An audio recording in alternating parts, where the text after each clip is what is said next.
sempalannya ini setelah Ikhwan dibubarkan, ada lagi namanya tarbiyah. Ini yang masuk ke dalam kalangan intelektual, tarbiyah.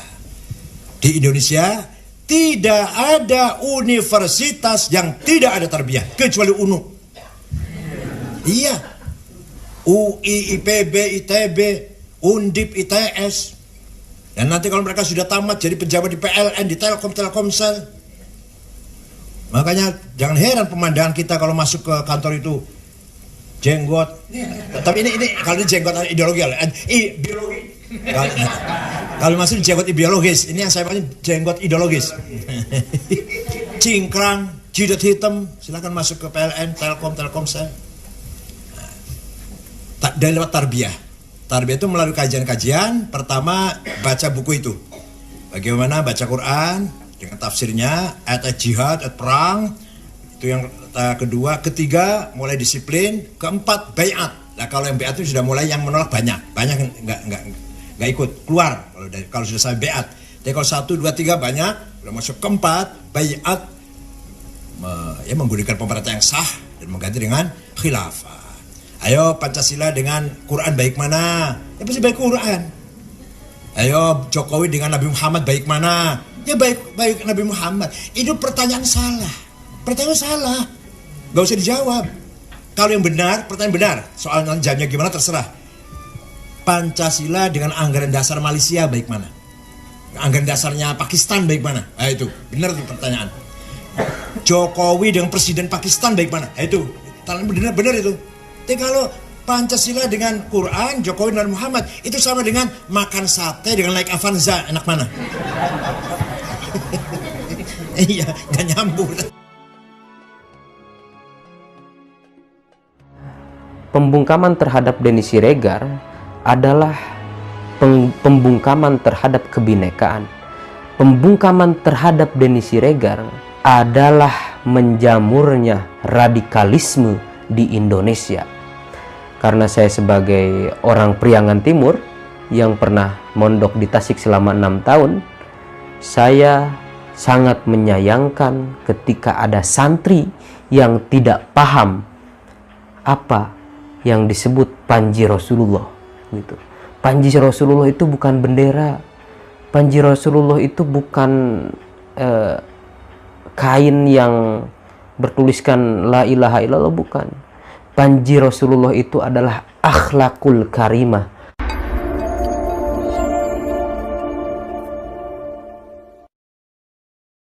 Assalamualaikum warahmatullahi wabarakatuh.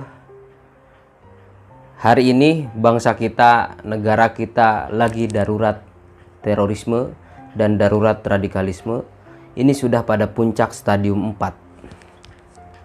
Kenapa saya mengatakan seperti itu?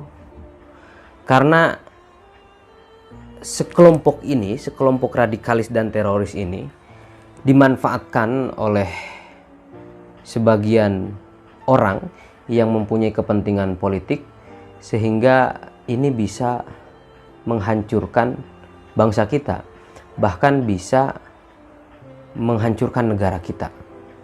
Gitu. Saya ingin menyoroti sebuah kasus yang terjadi kepada Denny Siregar. Mungkin teman-teman sudah tahu Denny Siregar.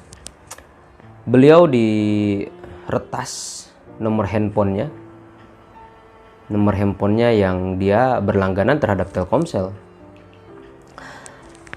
Dan juga ada sebagian orang yang mencoba mengulik siapa sebetulnya yang meretas nomor Denny Siregar.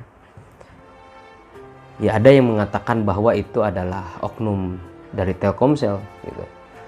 Nah, ini mungkin teman-teman bisa mencari infonya gitu. Dan perlu diketahui bahwa Telkomsel pun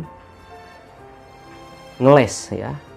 Telkomsel pun ngeles terhadap apa yang diadukan oleh Denny Siregar kepada Telkomsel, atau ketidaknyamanan terhadap Telkomsel karena sebagai pelanggan.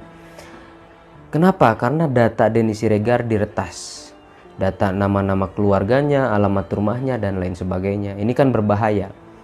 ini berbahaya ketika misalkan ada sebagian orang yang menyalahgunakan ini. Ada sebagian orang yang menyalahgunakan ini sehingga melakukan tindakan yang tidak diduga terhadap keluarganya Denny Siregar atau oleh teroris dan lain sebagainya gitu. Itu kan kita tidak menduga hal itu gitu. Nah, kenapa gitu kan seperti itu, Telkomsel ngeles dan lain sebagainya.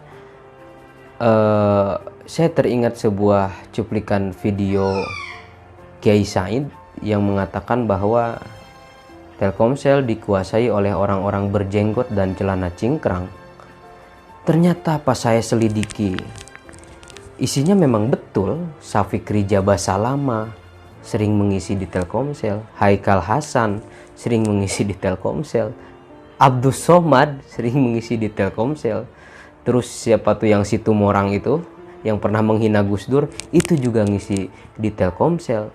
Kalau teman-teman lihat YouTube itu mungkin ada majelis Telkomsel Takwa, itu juga di situ banyak banget ustadz-ustadz yang sering mengait-ngaitkan atau membawa isu agama ke dalam ruang politik gitu, atau disebutlah sebagai Islamisme kalau dalam teori Bassam TV. Nah, ini memang betul mungkin ya kata Kang Said itu bahwa Telkomsel itu udah dikuasai orang-orang seperti itu gitu. Cingkrang, jidat hitam, silakan masuk ke PLN, Telkomsel. Nah, ini saya ngomong, bukan saya yang ngomong tapi Kang Said. Bisa dipertanggungjawabkan ke Kang Said mungkin ya. Tapi itu sudah menjadi rahasia umum gitu. Semua orang udah tahu bahwa di Telkomsel itu ya seperti itu keadaannya gitu. Nah, ini menjadi catatan penting bagi BUMN, terutama Menteri BUMN Pak Erick Thohir, karena mereka itu ideologinya hidup. Kenapa ideologi mereka itu hidup dan terus jalan? Karena ada yang menopang sumber dananya gitu. Nah, ini penting ya kita. Terus balik lagi ke Denny Siregar. Denny Siregar itu dibungkam, diretas dan segala macam, dan dilaporkan oleh sebagian oknum umat Islam di Tasikmalaya karena Denny Siregar menulis artikel dan menampilkan foto ilustrasi seorang beberapa anak-anak ya yang menggunakan baju-baju semacam mujahidin gitu, semacam mujahidin di Syria gitu. Terus menggunakan ikat kepala la ilaha illallah, bawa bendera hitam la ilaha illallah gitu. Nah, ini sebetulnya keresahan ya, keresahan juga bagi saya, sebagaimana saya pernah menyelami pendidikan selama 6 tahun di Tasikmalaya juga di pondok pesantren. Tapi kiai saya itu tidak pernah mengajarkan bahwa panji Rasulullah itu berwarna hitam dan bertuliskan la ilaha illallah Muhammad Rasulullah. Tidak. Saya pun mengkaji puluhan kitab hadis, itu tidak ada Rasulullah mempunyai panji yang seperti itu gitu. Dan kalau penafsirannya seperti itu gitu, khotnya itu seperti apa gitu. Sedangkan khot itu huruf bahasa Arab. Khot itu sebetulnya bentuk dari kaligrafi, tetapi huruf bahasa Arab ya. Khot yang digunakan untuk menuliskan huruf bahasa Arab di era itu seperti apa? Bahkan di era Rasul, huruf bahasa Arab pun terbatas. Yang sekarang kita nikmati huruf bahasa Arab sebegitu komplitnya, itu adalah hasil dari ijtihad atau hasil dari pencarian seorang ulama namanya Abu Aswad Ad-Du'ali gitu.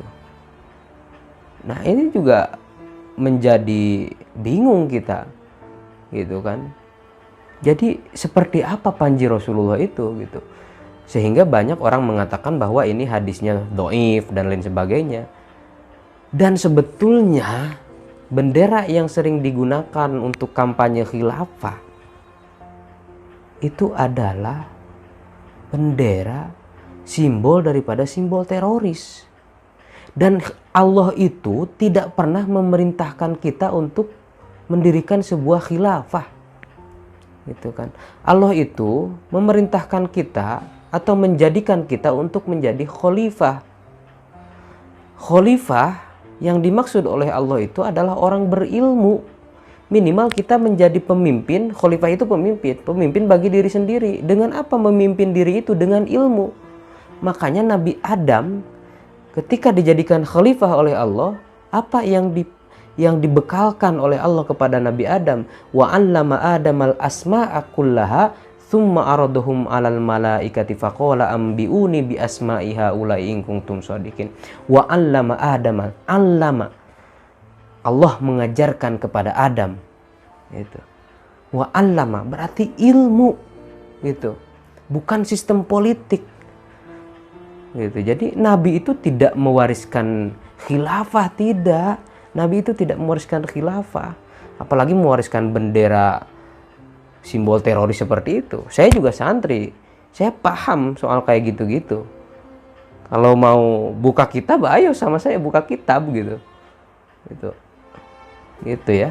Jadi ada pembungkaman terhadap Denny Siregar gitu, karena Denny Siregar menulis sebuah artikel tentang mewanti-wanti bahwa generasi bangsa kita ini mau jadi apa ketika anak-anak kecil sudah diajarkan seperti itu, diajarkan bendera teroris dan lain sebagainya. Maaf, saya mengatakan bahwa itu bendera teroris karena Hizbut Tahrir dimanapun ia berada, di negara manapun ia tinggal, ia akan merecoki negara, ia akan menteror negara. Itulah sifat Hizbut Tahrir di Malaysia, di Turki, di negara, di Jordania dan lain sebagainya, di Arab bahkan dilarang. Itu Hizbut Tahrir itu hidup enak di mana? Di Inggris. Dia difasilitasi oleh Inggris karena yang mendanai itu Inggris gitu. Oke, mungkin itu saja. Pembungkaman terhadap Denny Siregar adalah pembungkaman terhadap kebinekaan. Pembungkaman terhadap Denny Siregar adalah menjamurnya radikalisme di Indonesia. Oke, mungkin itu saja. Saya tutup. Karena saya sebagai orang Priangan Timur yang pernah mondok di Tasik selama 6 tahun, saya sangat menyayangkan ketika ada santri yang tidak paham apa yang disebut Panji Rasulullah. Gitu. Panji Rasulullah itu bukan bendera. Panji Rasulullah itu bukan kain yang bertuliskan la ilaha illallah, bukan. Panji Rasulullah itu adalah akhlakul karimah. Innama bu'istu liutammima makarimal akhlak. Itu Panji Rasulullah. Oke, syukron wa dumtum. Wassalamualaikum warahmatullahi wabarakatuh. A'udzu billahi minasy syaithanir rajim. Bismillahirrahmanirrahim.